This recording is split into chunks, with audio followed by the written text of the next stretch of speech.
తల్లోకి ఈ మల్లెపూలు సరిపోతాయండి? దేనికి? మగాడికి మూడు రావడానికి. ఇప్పుడు మూడు నీ ఎదో మౌన్ చూస్తే రాదు, నా బాస్ పెళ్ళం చూస్తే వస్తుంది. ఈ పూలు పెట్టుకునేది మీకు మూడు తెప్పించడానికి కాదు. మరి కోటిలో ఓ ముసలి మారోడి సేటున్నాడు. నేనంటే పడి చస్తున్నాడు.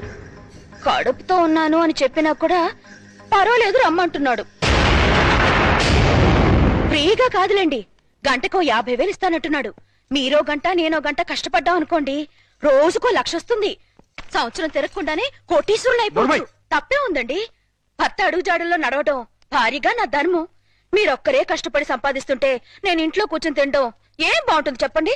అందుకని ఒళ్ళమ్ముకు సంపాదిస్తావా? మీరు ఒళ్ళు అమ్ముకునేగా సంపాదిస్తున్నారు. ఎంత ధైర్యమే నీకు? నువ్వు ఒక్క చెంప వాయిస్తే నేను 2 చెప్పులు వాయిస్తాను. నేను ఒక్క తప్పుడు మాట అన్నందుకే అంత కోపం వచ్చింది. మీరు చేస్తున్న పాపానికి నా కడుపు ఎంత రగిలిపోతుందో తెలుసా? నేను మగాణ్ణే. అయితే మీకో నీతి నాకో నీతా? నీ పెళ్ళాం అంత పవిత్రంగా ఉండాలని నువ్వెలా అనుకుంటున్నావు? నా మొగుడు అంతే పవిత్రంగా ఉండాలని నేను కోరుకుంటాను. మర్యాదగా ఆ పాపిష్టి సొమ్ముని తగలబెట్టి నీతి నిజాయితీగా ఉండండి. లేదంటే తెగ తెంపులు చేసుకుపోతావా?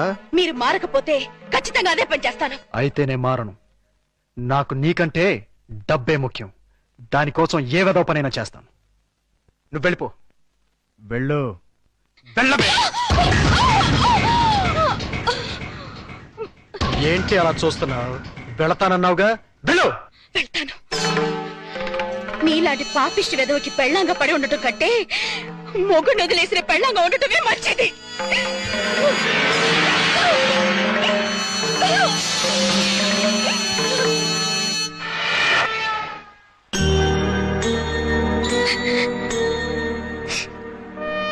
నీ గతం ఇంత విషాదమైంది అనుకోలేదు.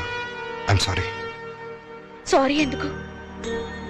మనిద్దరం ఒకరిని చూసి ఒకరు జాలి పడాల్సిందే. మీ భార్య పుట్టిన బిడ్డను పట్టించుకోకుండా వెళ్ళిపోయింది. నా భర్త పుట్టింది ఏ బిడ్డ కూడా తెలుసుకోకుండా వెళ్ళిపోయాడు. మనిషికి వైవాహిక జీవితం విఫలం కావటం కంటే దురదృష్టం మరొకటి ఉండదు. ముఖ్యంగా ఆడదానికి.